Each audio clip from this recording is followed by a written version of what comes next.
You're now listening to Voices of Lynn. My name is Justice, and I'll be your host for this episode of Table Talks. For this series, I'll be speaking with local residents, business owners, elected officials, students, as well as current and former employees of businesses here in Lynn to discuss how the COVID-19 pandemic has had an effect on them either personally or professionally, and what are some of the things that they're doing to get through it. I do want to make it clear that the opinions of our guests are theirs alone and do not reflect the opinions of our host or Voices of Lynn podcast. All right, I have Coco Alinsug on the line. He's the co-chair of the Lynn Cultural Council. Recently, he was also elected as a member of the Massachusetts Democratic State Committee. So congratulations on your recent victory, taking the affirmative action seat.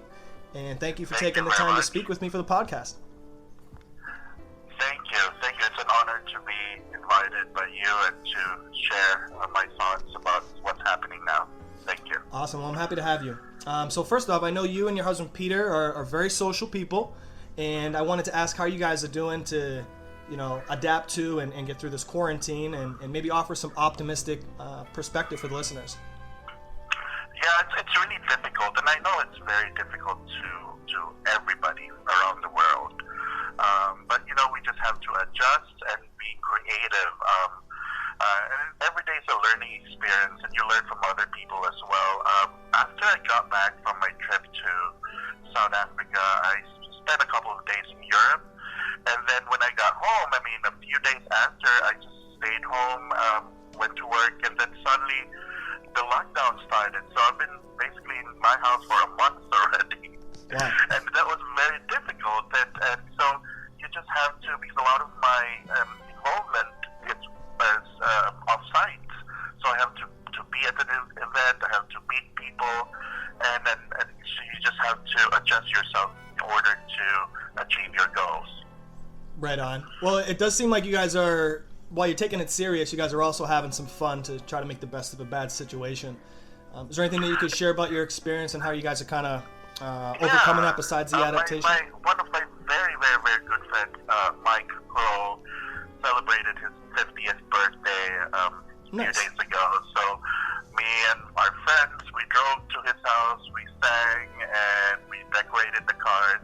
And we did that yesterday as well when my niece celebrated her 9th birthday. So we drove Awesome. through her house and we did the same thing. So my point here is, a lot of people are complaining about they're not enjoying their birthdays and stuff. There's always a way to celebrate that birthday, and going there and be inside your car is always one of those experiences.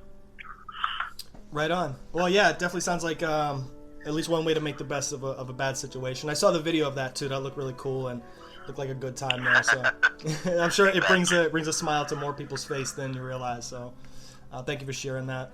And another thing I wanted to talk about was on your Facebook page. Your bio mentions that you're a community leader, a youth advocate, LGBTQ and human rights activist. And I know you're on a bunch of boards for different organizations in Lynn, so you're very active. And you've been sharing stories about some of your community organizing and some of those victories from the Philippines when you were younger, as well as in the U.S. when you first arrived. Yeah. Can you take a moment to tell the listeners how you got involved with community organizing and activism and why it's so important to get out and get involved in the community? Thank you. It's a long story, but I'll put it in a nutshell. Basically, I grew up in a family where I'm a son of politicians. My father is a vice mayor. My grandparents are city councilors and uncles who are members of Congress. So I grew up in that environment where we are surrounded with the community, the people, and I've seen them firsthand how they help people that needed their help and so on and so forth. In fact, I have a very interesting story to share. Is when I came to the U.S. in 1996, I came here not as an immigrant, but as a representative of the Republic of the Philippines to the United Nations. And so I came here representing another country, and I fell in love with America. I said, my gosh, I could live here. So Wow. when I returned back to the Philippines, I kept thinking about the U.S. What my life would be. I wanna come out as a gay person because although I'm accepted by my family, but I could not live as a gay person back in the Philippines because of my political backgrounds by my family and so on and so forth. So I packed my bag.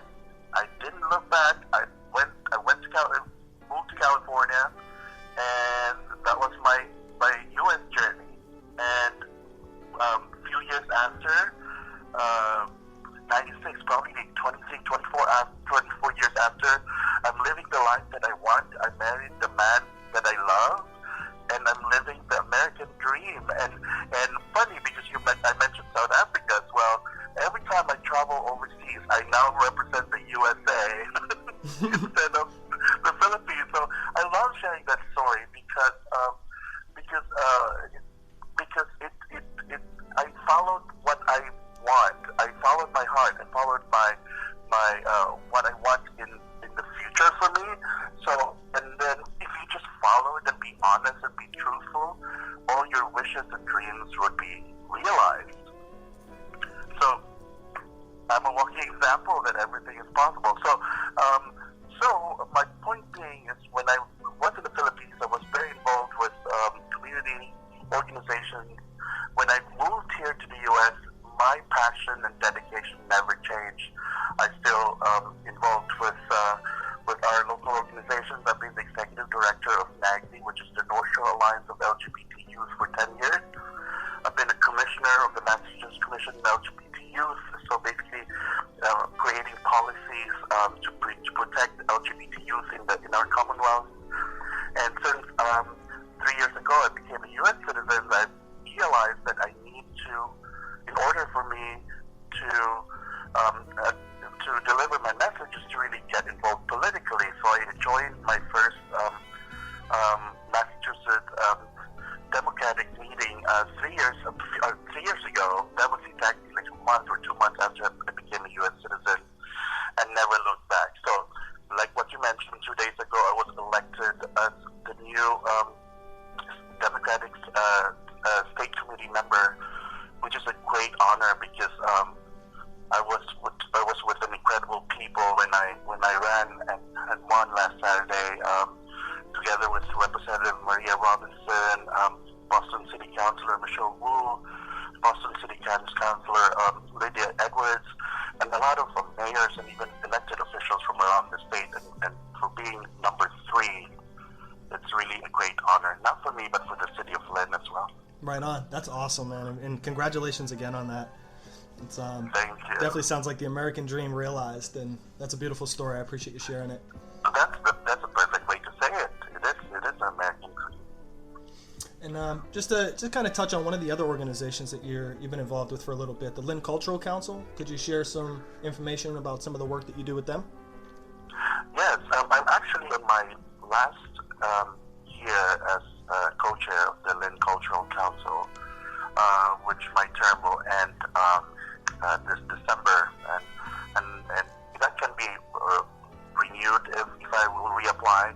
But my job is very easy. We ask people in Lynn and neighboring areas to apply for a grant, and it's under the Massachusetts Cultural Council, which they have funding to fund people for any cultural or humanities and projects. And we give grants from as small as $20 to as big as $10,000 or even more. It depends on the quality and the project itself. So this year, I believe we probably gave around $90,000 to support a lot of Lynn projects for the community. Nice. That's awesome. Well, thank you for sharing that information as well. I do want to make a segue over here into a little bit more of the political climate, but I'm not going to go left or right with any of these questions. So I just want to stay focused on what's happening around us and kind of get a sense from each person I speak with. What's their take on it? How are they perceiving this information and the experience? So I wanted to ask you, if you thought that the government's response to this pandemic do you think it was enough? Not fast enough, or were there any particular thoughts you want to share about, with our elected officials moving forward, how to better prepare for something like this? Yeah, I always tell people that this problem is our problem, regardless of your political affiliations, because at the end of the day, we're all getting to get affected by it, either in a good way or in a bad way. But as a person who's very observant politically, we started very late. I mean, in fact, when I traveled to Asia last year, I told Peter about seeing people wearing masks everywhere. Like 90% of the people I've encountered in the street are all wearing masks, and how come we're not doing it here in the U.S.? And so they were prepared. They were preparing for a pandemic, and all those informations were relayed to our government in the federal level. And so the action was, we were just very relaxed. I will say we, because we as a nation, we're very relaxed and very confident, I guess. But we are caught by surprise, and now we're like in a superpower like America. We are fighting for masks, which is for me is a very a problem if you're in a third world country, but not in a superpower like the U.S. So I wish and hope and pray that this will be a learning experience for everybody, and I'm also praying and hoping that we will all come out victorious and will learn something that they could not happen in the future. Right on. I agree with. Sorry, continue. So as far as the city, so that's the federal. The state and the city, we're doing what is best. And as a community, we should really get involved and really help in our own little way. This is not the time to be selfish. This is not the time to judge people and to give nasty comments, because there's always a place and a time for that. So this is not the time. The time now is to really help each other. If you're uncomfortable of going out because you're following the government's directive to stay home, fine. But there's also a way for you to support our first responders, our city officials. You can donate. Everything you can do it online. And if you have no money but you have the time, and so you can volunteer if it's allowed to be. If you're allowed to go out and do volunteer stuff, you can do that as well. Bottom line is we're in this together. Right on. Well, one of the things that you mentioned in there about following the guidelines that are coming from the federal government and what people can do on the city and local level, I do have a question about that, because I've been following very closely as well the White House briefings and some of the side interviews that Dr. Fauci's been doing. One recently I read on masslive.com today, Dr. Fauci was mentioning he doesn't understand why governors are not shutting down their states to mitigate the spread of COVID-19. And he went on to say he doesn't want to get into the tension between the federal mandate and the states' rights. So if he's saying, look what's going on within the rest of the country, and he doesn't understand why we're not shutting down except for partially, could I ask your opinion, having some expertise in the political realm, on his recommendation, and if you think the mayor of Lynn or our governor, Baker, should wait to hear what the federal government advises, or should they be aligned with the recommendation coming from Dr. Fauci, shut it down and mitigate the spread? Leave it to the scientists. I rather want to see Dr. Fauci give all the briefings from start to finish instead of Trump and all of his political people or his son-in-law. Give it to scientists, and because they're the one that knows more about the disease. I mean, we always say, and even the medical people will say that this disease is very mysterious. But there's few people that knows at least a little of this disease, and that's CDC. So we need to follow their directives, as simple as that. My recommendation would be, it's just my own opinion recommendation, is for Governor Baker and the city of Lynn to just follow what the directives of the CDC and the directives of our medical experts. It's a tough battle, man. I mean, yeah. At the end of the day, when everything is done, that would be the time to point fingers. A lot of our politicians are washing their hands and pointing at each other. It's not the perfect time to do that. Right on. It's common sense as well. I mean, you know your situation in your own household.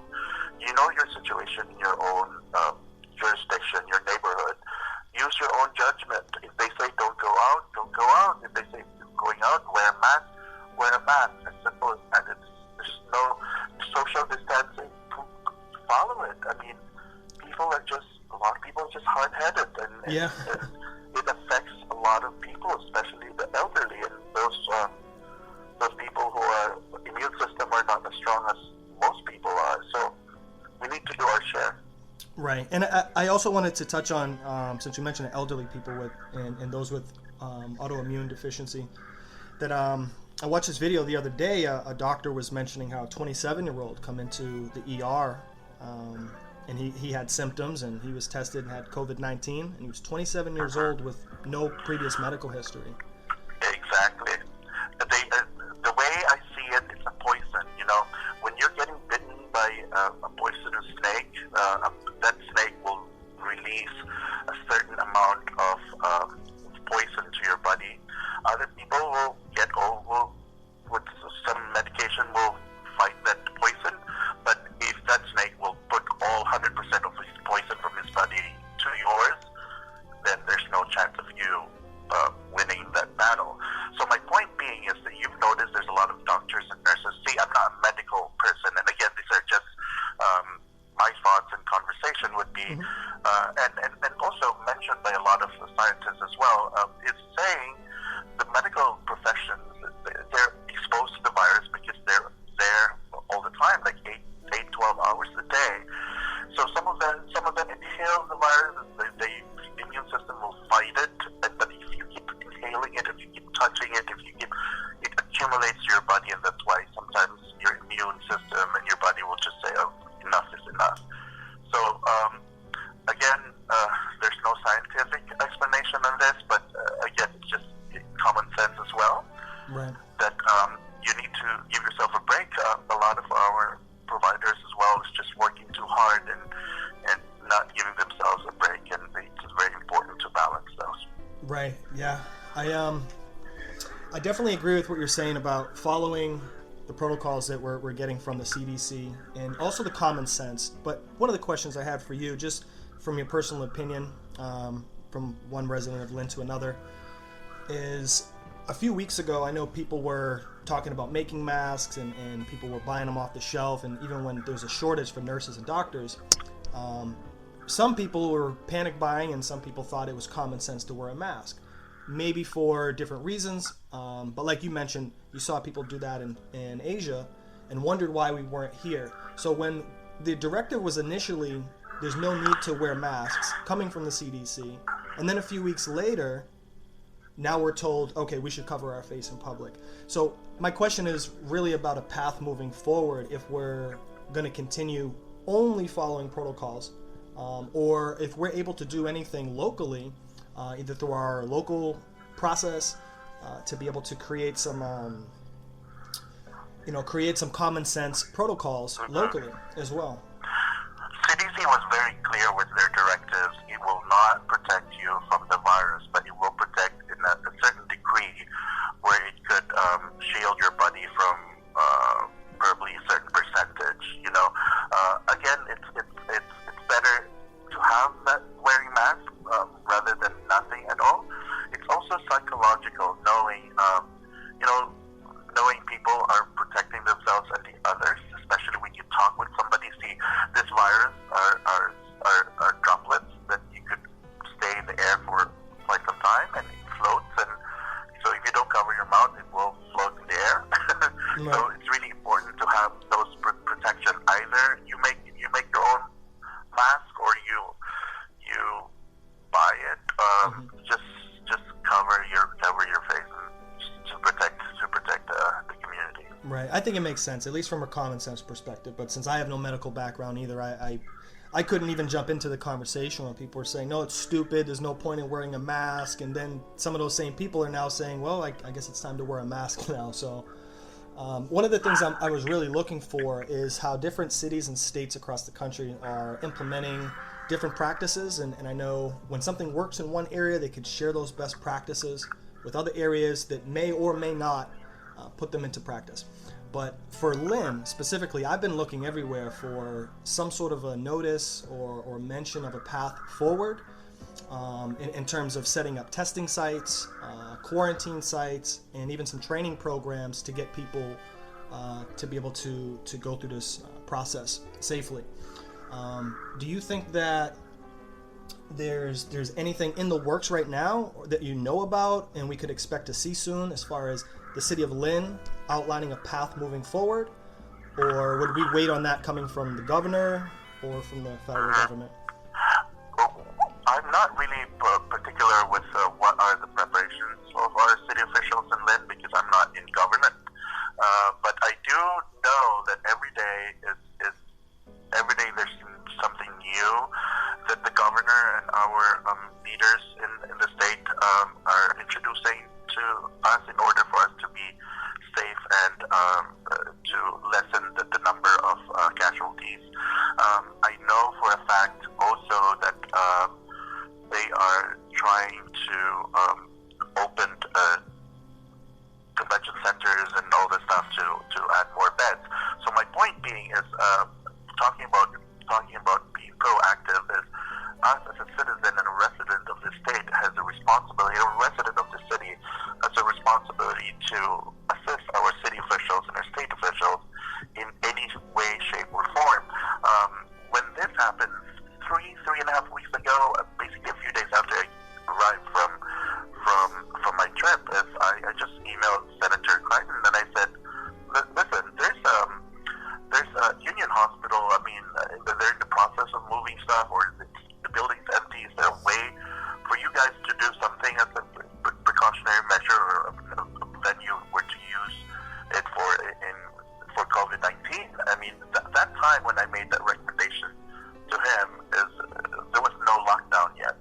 I was still just got back from work that day, and lo and behold, couple of hours after, he replied to my message and said, yes, we identified that area. I said, so fast forward, if you go to Union Hospital, there's tents there, people there testing people.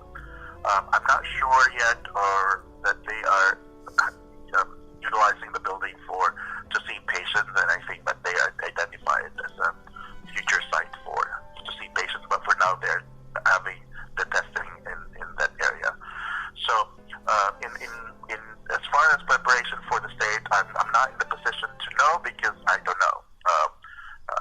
I think that question will go to your future guests who are in government that could give you more information. Right on. I definitely will be asking them, and I really appreciate you in your proactive approach, reaching out to your elected officials and asking some questions that I think a lot of people are misdirecting, maybe going on Facebook or social media, and it stops there.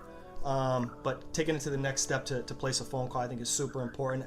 I've made some calls myself too, and I was able to speak about some of the rent freeze and mortgage freezes with one of the representatives at Triton's office. I've seen that, and I would like to commend you for being very vocal and being an advocate for our brothers and sisters there that really needs help. And some people are just shy to do things, and I think if we have that authority or that voice, then use it to help others.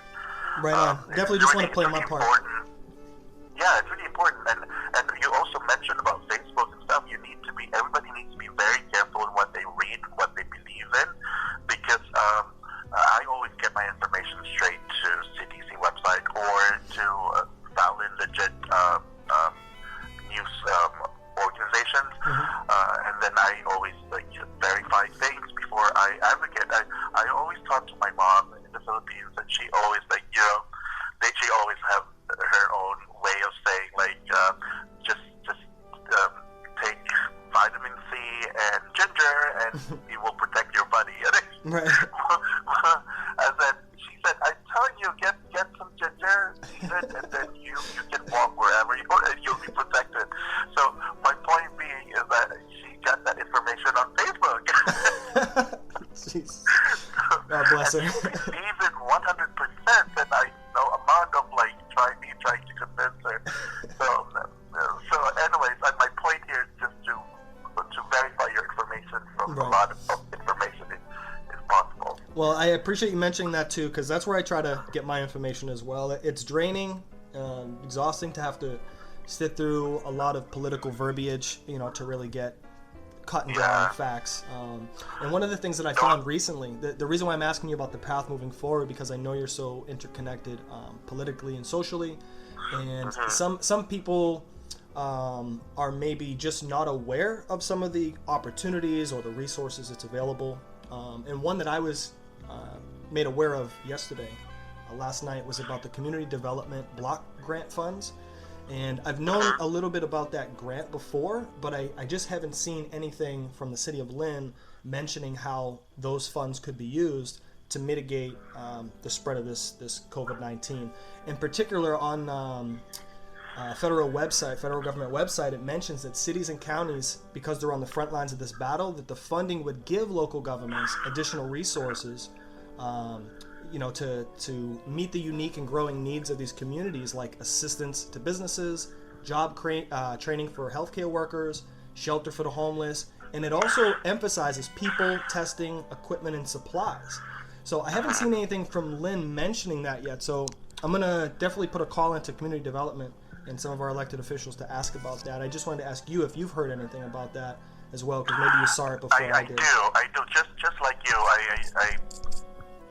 I go and research myself for any information as well, because I get emails and messages here and there. Justice, I guess you don't have to be an elected official to assist your fellow Lynners. So because of my name and because of my involvement in the city, I get messages here and there.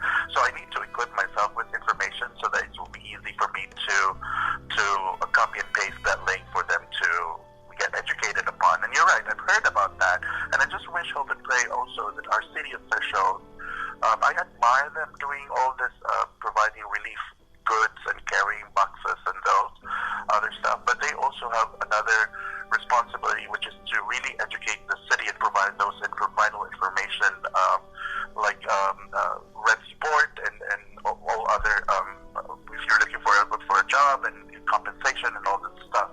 Because it's a smorgasbord of information that the people needs and wants, and they are in authority and in the position to, people believe in them and listen to them because of that title and that position. So I'm sure they're still collecting those information, so what we're doing as well. Right. But I'm just hoping that in a few days or the sooner the possible time that they could relay those messages instead of just donating diapers and donating food, which is also vital. But right. We need both for sure. I watch our council president Sears updates every day, and I would like to commend him and Councillor Honnet and all the people who are the interpreters. But I wish they could also invite professionals like doctors or who could really give like information medically. Invite people who are from different departments, what they're doing to alleviate the pain and suffering from our city, our residents, and other information. So that's something that you and I, everybody do. Email all your elected officials and give your inputs. The more we do that, the better and faster they will deliver. Right on. I put some calls in too to voicemails that have been filling up. Have you been having the same experience, or have you been getting through to local reps? The voicemail box is full and you can't leave messages anymore. Yeah, so I think email is probably the best bet. They're all friends of mine in the social network, so I'm more comfortable reaching out to them. They always reply back immediately, which is good, and I sometimes text them. I have their personal numbers. And if you want that, it's a public record. You can go to the city website, or you can email me or Justice or message me, and I can give that to you if your listeners want to have that. Awesome. Yeah, I definitely will put some links in the description for each episode for relevant resources and links for people to check out. But besides my only advice to your listeners is our public officials. They're called public officials because they serve our community and they serve us. A lot of people are very shy and not comfortable reaching out to them. They want third-party people like you and me and other people. Don't do that. Talk to them directly because that's why they're there for. That's why they run for public offices. If they're not doing their job, then there's always elections every 2 years or whatever it is.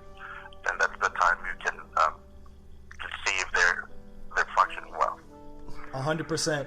And on the last note, Coco, because I don't want to take any more of your time. I know you've got to get back to superhero business.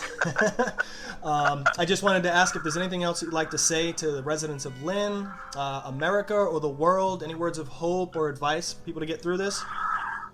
My message is first to you. Thank you for creating this format.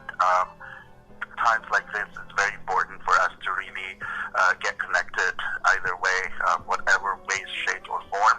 So keep up the good work, and I'm always here for you. You know that.